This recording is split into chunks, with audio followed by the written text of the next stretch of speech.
में हम वुजू नाम के एक बहुत बड़े किंगडम को देखते हैं, जहाँ के राजा के पास दूसरे राज्य के कई सारे लोग उन्हें गिफ्ट देने आए थे। यहीं पर हम उस राजा की एक छोटी बेटी को भी देखते हैं, जो कि पूरे दरबार में खेल रही थी। राजा की इस छोटी बेटी का नाम टोरनडॉट होता है और उसकी माँ उसके पैदा होने के कुछ समय बाद ही मर गई थी। खेलते खेलते टोरनडॉट का पैर अचानक जमीन पर पड़े एक कारपेट में फंस जाता है और वह गिर जाती है, जिसकी वजह से उसे चोट लगने पर वह रोने लग जाती है। असल में टोरनडॉट का पैर जिसमें फंसा था वह कोई आम कारपेट नहीं, बल्कि पूरे इलाके का एक बहुत बड़ा नक्शा था, जिसमें वह सभी राज्य थे जिन्हें टोरनडॉट के पिता ने अपने कब्जे में कर लिया था।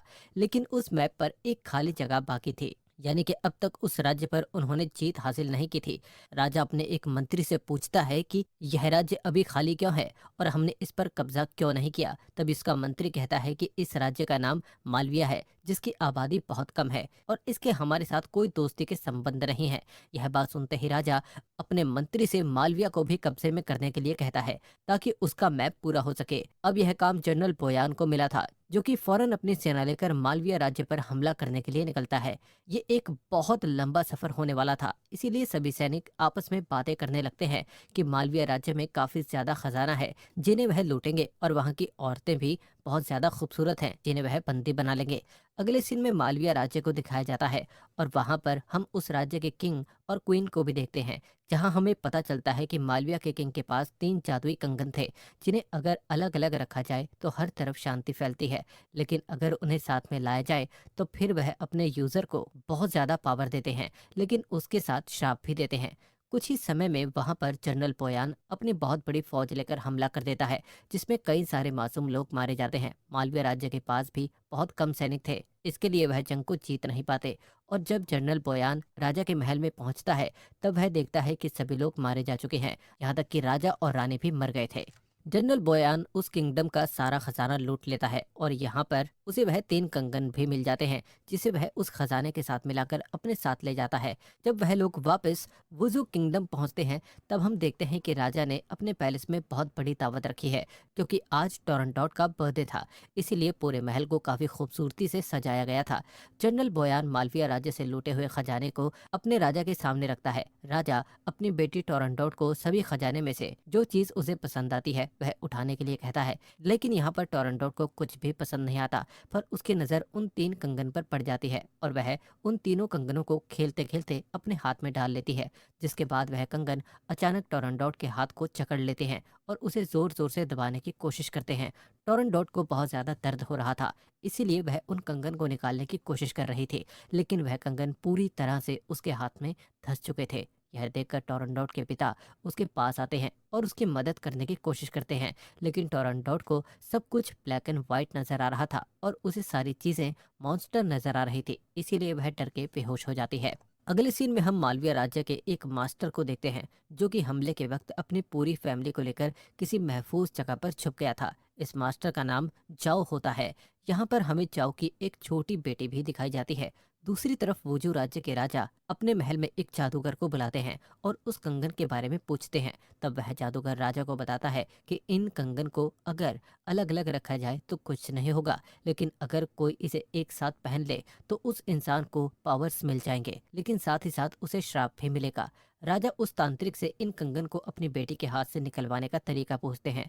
तब वह जादूगर राजा को बताता है कि जब टोरंटोट 18 साल से ऊपर की हो जाएगी और जब उसकी शादी हो जाएगी, तब यह कंगन उसका हस्बैंड ही उतार सकता है, क्योंकि हर एक कंगन में एक पहेली छुपी होती है और अगर उन पहेलियों को सुलझाया जाए तो ही कंगन उतरेंगे, और अगर पहेली का जवाब गलत दिया तो टोरंटोट के हस्बैंड की मौत हो जाएगी। जादूगर राजा को यह भी बताता है कि अगर टोरंटोट के शादी के बाद जल्द से जल्द यह कंगन उसके हाथ से नहीं उतारे गए तो फिर उसकी भी मौत हो जाएगी।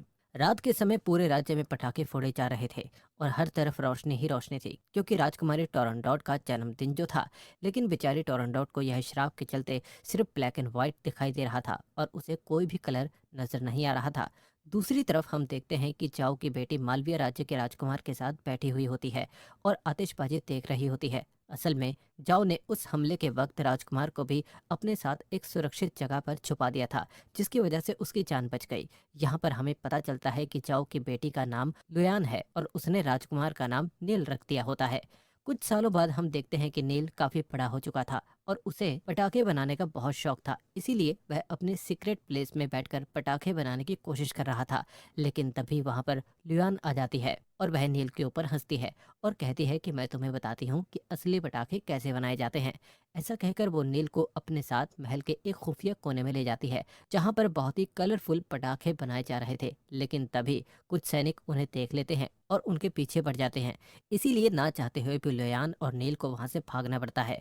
वहीं दूसरी तरफ टोरंटोट को देखते हैं, जो कि अब काफी ज्यादा बड़ी हो चुकी थी और उसके अंदर कुछ जादुई शक्तियां भी आ चुकी थी। लेकिन वह लोगों से दूर रहना ही पसंद करती थी और हमेशा खुद को अपने कमरे में बंद करके रखती थी। तभी वहां पर जनरल बोयान आ जाता है और टोरंटोट को तलवारबाजी की ट्रेनिंग के लिए कहता है। टोरंटोट को जनरल बोयान बिल्कुल भी पसंद नहीं आता, इसीलिए वह उसके साथ ट्रेनिंग करने से मना करती है। लेकिन जनरल बोयान उसे कहता है कि यह आपके पिताजी का ही हुक्म है। जिसके बाद ना चाहते हुए भी टोरंटोट जनरल बोयान से ट्रेनिंग लेने लगती है। लेकिन यहाँ पर हम देखते हैं कि टोरंटोट काफी ज्यादा फुर्तीली हो चुकी थी और वह अपनी शक्तियों की मदद से जनरल बोयान को काफी अच्छी टक्कर दे रही थी। दोनों लड़ते लड़ते जंगल में आ जाते हैं, जहां पर नील और लोयान पहले से ही मौजूद थे। लेकिन नील को ऐसे लगता है कि बोयान टोरंटोट पर हमला करने की कोशिश कर रहा है, इसीलिए वह जनरल बोयान से लड़ने लग जाता है। यहाँ पर हम देखते हैं कि नील भी बहुत अच्छा तलवारबाज था और वह एक्सपीरियंस ना होने के बावजूद भी जनरल बोयान को काफी अच्छी टक्कर दे रहा था। लेकिन इस बात की वजह से जनरल बोयान को काफी गुस्सा आ जाता है और वह अपनी तलवार से नील को मारने की कोशिश करता है। पर तभी टोरंटोट अपना हाथ बीच में कर देती है, जिसकी वजह से उस तलवार के टुकड़े टुकड़े हो जाते हैं। अब जनरल बोयान काफी ज्यादा शर्मिंदा हो जाता है, क्योंकि उसे नील जैसे एक कम उम्र के लड़के ने हरा दिया था। इसके बाद टोरंटोट नील से कहती है कि मुझे तुम्हारी तलवारबाजी का अंदाज काफी पसंद आया, क्या तुम मुझे तलवारबाजी सिखाओगे? इसके जवाब में नील हाँ कह देता है और अगले ही दिन टोरंटोट के महल में चला जाता है, जहाँ पर वह दोनों तलवारबाजी की काफी अच्छी प्रैक्टिस कर रहे होते हैं। दूसरी तरफ हम जनरल बोयान को देखते हैं, जो कि उसी जादूगर के साथ मिलकर खुद को अमर बनाए रखने की कोशिश कर रहा था। लेकिन वह जादूगर ऐसा करने में नाकामयाब होता है और उसका जादू जनरल बोयान पर बिल्कुल भी काम नहीं करता। एक रात फुल मून के दिन नील टोरंटोट से मिलने के लिए उसके घर पर आ जाता है, जहाँ पर वह देखता है कि टोरंटोट अपने कमरे में बंधी हुई थी। असल में टोरंटोट ने खुद को ही बांध कर रखा था, क्योंकि फुल मून के दिन उसकी शक्तियां और भी ज्यादा बढ़ जाती हैं, जिसे वह काबू नहीं कर पाती। लेकिन नील से उसकी हालत देखी नहीं जाती और वह टोरंटोट को खोल देता है, जिसकी वजह से टोरंटोट को काफी गुस्सा आ जाता है और वह उसे वहां से भगा देती है। पर इतने समय तक एक दूसरे के साथ रहने की वजह से टोरंटोट और नील को एक दूसरे से लगाव हो चुका था। और इसी दौरान नील टोरंटोट से कंगन के बारे में भी पूछता है, लेकिन वह अक्सर इस बात को टाल देती है। एक बार राजा अपनी बेटी टोरंटोट से मिलने उसके रूम में चला जाता है और उसे कहता है कि तुम्हारी अब शादी की उम्र हो चुकी है और मैंने तुमसे मिलवाने के लिए एक बड़े राज्य के राजकुमार को बुलवाया है। इसीलिए अगर बात पक्की हो गई तो जल्दी ही तुम दोनों की शादी भी करवा दूंगा। वैसे तो टोरंटोट शादी नहीं करना चाहती थी, लेकिन उसे अपने पिता की बात माननी पड़ती है और वह तैयार हो जाती है। दूसरी तरफ हम देखते हैं कि अब वह राजकुमार वुजू किंगडम में दाखिल हो चुका था और सभी लोग उसका स्वागत कर रहे थे।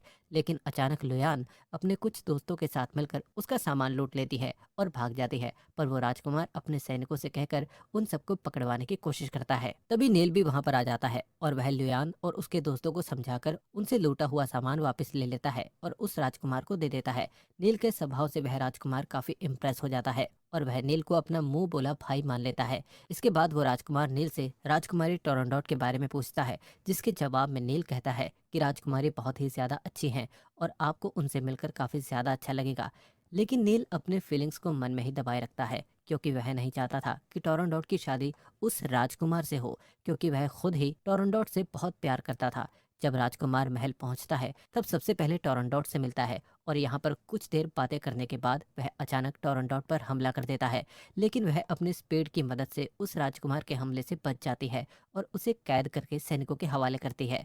असल में उस राजकुमार ने ऐसा इसीलिए किया था क्योंकि कुछ सालों पहले टोरंटोट के पिता ने उनके राज्य पर हमला किया था, जिसमें उस राजकुमार का भाई मारा गया था और बदला लेने के लिए ही वो वहां पर आया था। टोरंटोट के पिता उस राजकुमार से कहते हैं कि अगर तुम 3 पहेलियों का सवाल दोगे तो तुम्हें यहाँ से जिंदा जाने दिया जाएगा। लेकिन वह राजकुमार किसी भी सवाल का जवाब देने से मना करता है। तभी नील वहां पर आ जाता है और राजा से कहता है कि राजकुमार मुझे अपना मुंह बोला भाई मानते हैं, इसीलिए मैं उसकी जगह आपकी 3 पहेलियों का जवाब दूंगा। हालांकि लोयान और उसके सभी दोस्त नील को रोकने की कोशिश करते हैं, लेकिन नील उनकी बातें नहीं मानता। अब नील को उन 3 पहेलियों का जवाब देना था, लेकिन अगर वह जवाब नहीं दे पाया तो उसे मौत की सजा सुना दी जाएगी। पर टोरनडॉट यह बिल्कुल नहीं चाहती थी, इसीलिए वह नील को कहती है कि तुम प्लीज इतना बड़ा रिस्क मत लो। पर नील राजकुमार की मदद करना चाहता था, इसीलिए वह तीनों पहेलियों का जवाब देना चाहता था। अब टोरनडॉट अपने कंगन पर हाथ रखकर नील से सबसे पहला सवाल पूछती है,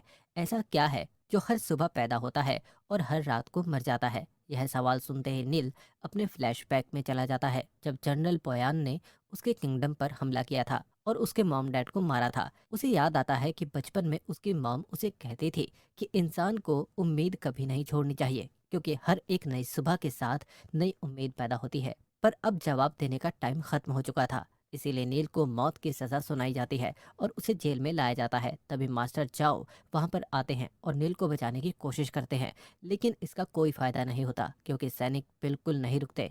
तभी नील उस पहेली का जवाब दे देता है, जिसके तुरंत बाद टोरेंडोट के हाथ से वह कंगन टूट जाती है। यानी कि उस पहेली का जवाब सही था। यह देखकर राजा बहुत खुश हो जाता है और जनरल बोयान से कहता है कि चाहे जो भी हो जाए, अगर यह लड़का अगले 2 पहेलियों के जवाब सही से दे पाया तो मैं अपनी बेटी की शादी इससे करवाऊंगा। इसी खुशी में पूरे राज्य में पटाखे फोड़े जाते हैं और हर तरफ जश्न का माहौल होता है। लेकिन जनरल बोयान उस टूटे हुए कंगन का एक टुकड़ा उठा लेता है ताकि वह उस कंगन की जादुई शक्ति के बारे में पता लगा सके। अगले दिन फिर से नील को दूसरी पहेली का जवाब देना था, इसीलिए उसे सबके सामने पेश किया जाता है और उससे दूसरी पहेली का सवाल पूछा जाता है, ऐसी कौन सी चीज है जो औरतों की खूबसूरती बढ़ाती है और मर्दों के लिए नुकसानदायक होती है, पर जिसके बर्फ में तब्दील होने से मर्द और औरत दोनों की मौत हो जाती है। तभी नील को वापस फ्लैशबैक दिखने लगता है और वह उस समय को देखता है जब उसके पिता ने दुश्मन के फौज से लड़ने के लिए उस कंगन का इस्तेमाल किया था, जिसके बाद वह पूरी तरह से हिप्नोटाइज हो गए और उन्हें हर तरफ शैतान नजर आने लगे। और इसी के चलते उन्होंने अपनी बीवी को भी मार दिया, जिसकी वजह से उसकी बीवी का खून उसके हाथ पर लग गया था और उसकी स्किन खराब होने लग गई। अब नील वापस प्रेजेंट में आ जाता है और तुरंत सबके सामने कहता है कि इसका जवाब है खून। पहेली का दूसरा जवाब भी बिल्कुल सही निकलता है, जिसके बाद टोरंडोट का दूसरा कंगन भी टूट जाता है और वह इस बात का सिग्नल देने के लिए आतिशबाजी करवाने को कहती है। लेकिन तभी वहां पर जनरल पोयान के गुंडे आकर आतिशबाजी होने से रोक देते हैं, ताकि बाहर किसी को पता ना चल सके कि नील ने दूसरी पहेली का जवाब सही दिया है और उसे मौत की सजा सुना सके। यहाँ पर हम बहुत बड़ी लड़ाई को देखते हैं और इस लड़ाई में लुयान दुश्मन सेनाओं को बड़े ही शानदार तरीके से मार रही थी। पर तभी जनरल बोयान उसे पकड़ लेता है और उसे अपनी तलवार से मारने की कोशिश करता है, लेकिन नील जनरल बोयान को रोकते हुए कहता है कि तुम चाहो तो मुझे मार दो, लेकिन लोयान को छोड़ दो। जनरल बोयान अपनी तलवार नील की तरफ फेंकता है, तभी टोरंडोट वहां पर आ जाती है और अपनी शक्तियों की मदद से उस तलवार के टुकड़े टुकड़े कर देती है। अगले सीन में हम देखते हैं कि नील मास्टर चाओ से कह रहा है कि मुझे ऐसा लग रहा है आप मुझसे कुछ छुपा रहे हैं और मेरा असली नाम यह नहीं है बल्कि कुछ और है। हालांकि मास्टर उसे सच नहीं बताते और उसकी बातों को टाल देते हैं। इसीलिए नील अपनी सच्चाई का पता लगाने के लिए अगले दिन वुजू किंगडम छोड़ देता है और उसके साथ लुयान भी होती है। पर तभी जनरल बोयान के सैनिक आकर उन पर हमला कर देते हैं और उसे मारने की कोशिश करते हैं, लेकिन वहां पर टोरंडोट भी आ जाती है और नील को बचा लेती है। टोरंडोट नील से कहती है कि तुम मुझे इस तरह छोड़कर नहीं भाग सकते और तुम्हें मेरी आखिरी पहेली का जवाब भी तो देना होगा। लेकिन नील टोरंडोट से कहता है कि मुझे तुम्हारी कोई पहेली का जवाब नहीं देना और मुझे अपने बारे में सारा सच ढूंढने के लिए जाना है। इसके बाद नील और टोरंडोट के बीच लड़ाई शुरू हो जाती है, लेकिन नील खुद ही टोरंडोट की तलवार अपने सिरे में घुसा लेता है। पर जमीन पर गिरने से पहले वो एक ऐसा शब्द कहता है जो तीसरी पहेली का जवाब था, जिसके बाद टोरंडोट का तीसरा कंगन भी टूट जाता है और उसकी वजह से अब वह श्राप से पूरी तरह से आजाद हो चुकी थी।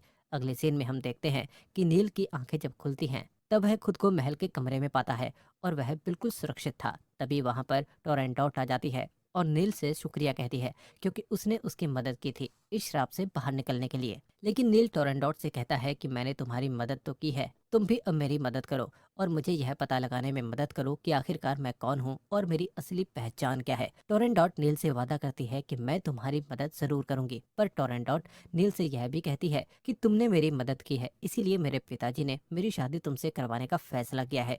दूसरी तरफ हम देखते हैं कि जनरल बोयान उन तीनों कंगनों के टुकड़ों को एक साथ लेकर उस जादूगर के पास पहुंच जाता है और उन कंगनों के टुकड़ों की वजह से अब वो बहुत शक्तिशाली हो जाता है, जिसके बाद वह उस जादूगर को भी मार देता है। अब बोयान काफी ताकतवर हो चुका था, इसीलिए वह फिर से महल में आ जाता है और आते ही वह नील को मारने लगता है। टोरेंडोट वहां पर आकर बोयान को रोकने की कोशिश करती है, लेकिन बोयान कहता है कि हमने सालों पहले जिस मालविया राज्य पर कब्जा किया था, यह वहीं का राजकुमार है और हमारे दुश्मन का बेटा है। लेकिन टोरंडोट बोयान से कहती है कि तुम नील को छोड़ दो, मैं पिताजी से इसके बारे में बात करूंगी। पर बोयान नहीं रुकता और नील को मारने की कोशिश करता है। तभी टोरंडोट उसे कहती है कि तुम जो कहोगे मैं वह करूंगी। जिसके बाद बोयान टोरंडोट से कहता है कि तुम्हें मुझसे शादी करनी होगी। अब ना चाहते हुए भी टोरंडोट बोयान को हाँ कर देती है। अगले दिन बोयान नील को महाराज के पास पेश करता है और वह नील को राज्य का दुश्मन बताकर सबके सामने उसे खत्म कर देना चाहता था। तभी टोरंडोट राजा से कहती है कि सालों पहले बोयान ने मालविया राज्य पर बिना शांति का प्रस्ताव रखे हमला किया था, जबकि मालविया राज्य बहुत ही ज्यादा शांतिप्रिय था और हमसे दोस्ती का हाथ भी बढ़ा सकते थे। इस बात की गवाही देने के लिए वही जादूगर महल में आ जाता है और वह राजा के सामने कहता है कि बोयान धोखेबाज है और उसने धोखे से मालविया राज्य पर हमला किया था। असल में वह जादूगर मरा नहीं था, बल्कि वह सिर्फ जख्मी हुआ था। बयान गुस्से में आकर उस जादूगर को सबके सामने मार देता है और पूरे महल में जंग शुरू हो जाती है। इसी बीच वहां पर धमाका हो जाता है, लेकिन बयान को कुछ नहीं होता। बयान को रोकने के लिए नील बड़ी चालाकी से उसे पत्थरों के बीच फंसा देता है, लेकिन बयान फिर भी नहीं मरता और वह राजकुमारी टोरंडोट पर हमला कर देता है। यह देख नील को बहुत ही ज्यादा गुस्सा आता है और वह एक तलवार से सीधे बयान पर हमला कर देता है। उस तलवार पर दरअसल पहले से ही टोरंडोट का खून लगा था, जिसकी वजह से उस तलवार में भी शक्ति आ चुकी थी और वह तलवार सीधे बोयान के सीने में घुस जाती है, जिसकी वजह से बोयान मौके पर ही मारा जाता है। मरने से पहले टोरंडोट नील से कहती है कि मैं तुमसे बहुत प्यार करती हूँ और मेरे उस कालीन पर सही आतिशबाजी पटाखे बनाने का तरीका लिखा है, तुम उसे ले जाओ। टोरंडोट की मौत के बाद नील बहुत उदास हो जाता है, लेकिन वह उस कालीन को लेकर वापस अपने राज्य मालविया चला जाता है। अब नील ने उस कालीन के लिखे पटाखे बनाने के तरीकों को समझ लिया था, इसीलिए वो अपने राज्य में हर तरफ आतिशबाजी कर देता है। हालांकि लोयान को बहुत बुरा लगता है, क्योंकि बोयान ने उसके फादर को पहले ही मार दिया था और अब उसका दोस्त नील भी उसे छोड़कर अपने राज्य में चला गया था। इसी के साथ यहाँ मूवी का एंड हो जाता है।